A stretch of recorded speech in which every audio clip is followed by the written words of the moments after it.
bakit nag-follow sa akin kasi siguro namimiss ako. At dahil miss ko na din siya kaya agad akong nag-follow back sa kanya.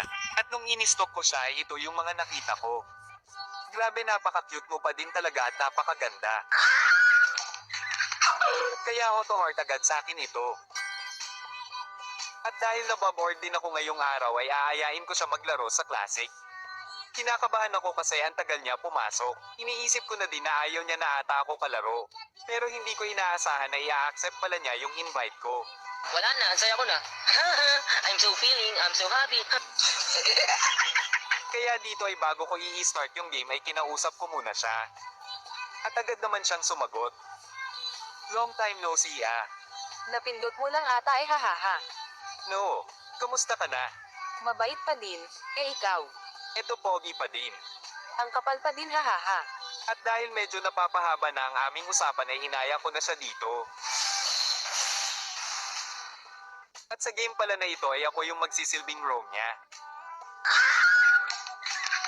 Na-miss ko te guys yung dati kaming naglalaro tapos sabay pa kami nagtitipi at ngayon lang ito na ulit. Nakita ko siyang hinahabol ni Gray Never dito kaya ililigtas ko siya. Ang kaso bumalik siya at nagkamali ng pasok kaya napitas siya dito. Pero hindi ako papayag nun ipaghihiganti kita. Tapos nagchat siya dito sabi niya. Ang layo na ng narating mo ah. Nag-talk or na ka na. Haha hindi naman tinatry ko lang. At saka guys hindi naman ako kalakasan. Sadyang may inspirasyon lang talaga ako sa game na to huwag kayo maingay haha.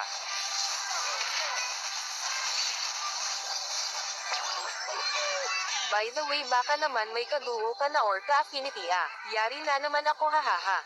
After you left till now hindi na ako nagduo pa. Nax may pa-English pa talaga ako doon. Pero sa aminin ko na-miss ko talaga siya sobra. Why? Lakas-lakas mo eh sayang hahaha. Ikaw lang kasi yung ka-vibes ko tsaka nag-focus ako magpalakas para hindi iwan hahaha.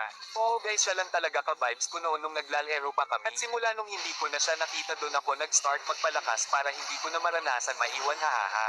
Anyari ba sa atin before? Malay ko sa'yo nagulat na lang ako in-unfollow mo na ako EHH. Ewan ko lang guys ano nangyari sa amin noon. Kasi sa pagkakaalam ko nasira cellphone ko noon kaya hindi na ako nakapaglaro at ilang months din ako bago makabalik. Pero for now nakalaro ko ulit siya kaya hindi ko nasasayangin ang oras na kasama ko siya ngayon.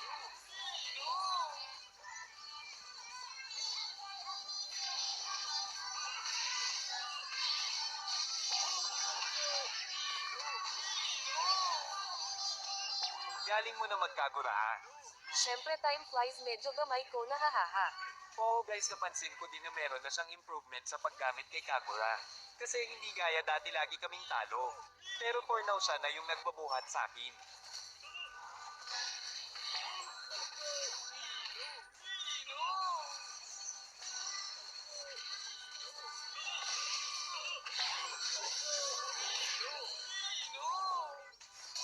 Legit ba wala ka nakaduo or what? Since we stopped. Yes hahaha. Siya lang naman talaga yung gusto kong kaduo simula nung una pa lang.